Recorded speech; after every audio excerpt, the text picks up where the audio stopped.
What's going on, guys? The Comics Kid 2099 here to talk to you about They. This is another Mark Blucas horror movie. I promise I did not do that on purpose. I didn't even know that Mark Blucas was in this.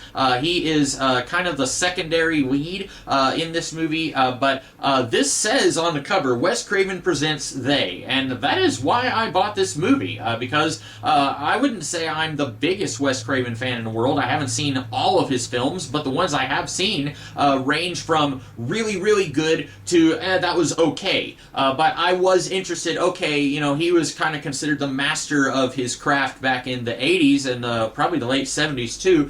So what was he capable of doing in the 2000s? But I found out after I watched this movie, Wes Craven had nothing to do with this movie. Basically, they just plastered his name on the cover to get people interested in it. But he is not a producer, he is not a director or a screenwriter or anything with this movie.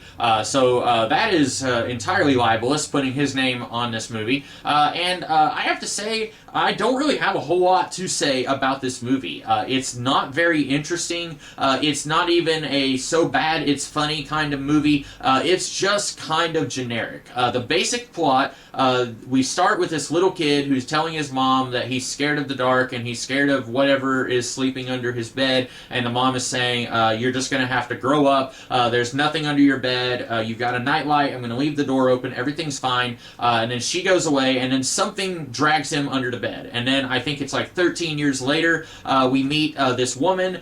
She is getting her master's degree in psychology, and then she meets up Mark Blucas. Riley from Buffy the Vampire Slayer is her boyfriend, and then she meets up with her childhood friend, who is the kid from the prologue. And then he commits suicide right in front of her, and then we eventually find out he had two other friends that he met in college, and all four of these characters had night terrors when they were kids. And there are these creatures, the titular They. They can only live in the dark. They cannot come out in any kind of light, artificial or natural light. And so they feed on kids and / adults with night terrors. They leave some kind of wound on their victims when they are kids, and then that allows them to track their prey when they grow up so that they can feed on them. And absolutely none of this makes any sense. Every time we see one of these characters get eaten by they are in a fairly well-lit room. For example, one of them, he is an artist. The only painting of his we see is just a canvas with black paint on it. That takes zero talent. Anybody could do that. But he has like all these candles and like 5 or 6 LED lights in his room, and then suddenly the sprinklers go off. All the candles are extinguished, and then the LED lights go off one at a time. And I'm assuming that they are the ones that are doing this so that they can then eat him. But if they have the power to extinguish the lights, then what are the rules to this world? If you are sitting in the middle of a well-lit room and then suddenly they can turn off the lights, then why can't they just come out when the lights are on? If they have that power during the daytime or when there are lights on, then why do they need to turn the lights off to get you? It seems like any of the best horror movies, I've said this before, I think, any of the best horror movies have a certain set of rules, and then you find out, okay, this character broke the rules, so they're a goner, and then this character follows the rules, or is able to use the rules to their advantage to defeat the beastie. But in this movie, I don't really know what's at stake. I don't know how this world operates. I don't even know what they look like. This is AVP Requiem all over again. Because these creatures allegedly can only exist in the dark, we don't really get to see what they look like. They are kind of, I guess, grayish monsters that crawl on their feet sometimes, or crawl on all fours, and then they can like crawl on the walls and the ceilings, but we don't get a good look at them. I want to strangle the person who first said, I have a brilliant idea. What if we cloaked our entire movie in darkness so that the audience can't see what's going on? And anytime there are normal humans talking to each other, it's a well-lit scene. But because these creatures allegedly cannot exist in the light, we don't get to find out what they look like. And that is incredibly lazy and incredibly frustrating to me as an audience member because, shockingly, I want to know what's going on. I want to see what these things look like.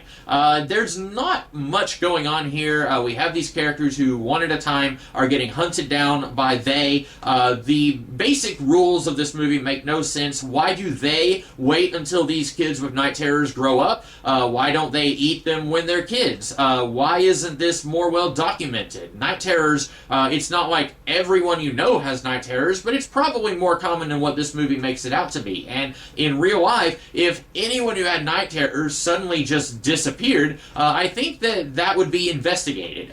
For example, the main character, spoilers, at the end, she is committed to an institution, and then suddenly she just vanishes because she's sucked into a closet, and there's some kind of force field where the people in the institution cannot see that she's been sucked into this, like, it kind of looks like the Upside Down from Stranger Things. She's been sucked in, and nobody knows where she is. I feel like if everyone on the planet had night terrors and was sucked into this dimension, people would be looking into that. There would be more hub about, hey, 2,000, 300,000 people have disappeared on planet Earth. What's going on? Where did they go? It does not make any sense. And I was looking on the internet, and apparently the original version of this story was entirely different. It was basically a Matrixy, there are these creatures that run the world, and then they are using people with night terrors either for fuel or taking their parts from their bodies to give to themselves. It sounded very weird, which is what you want with a horror movie, usually. I don't know if it would have been a better movie, but it would have at least been a more interesting movie, I think.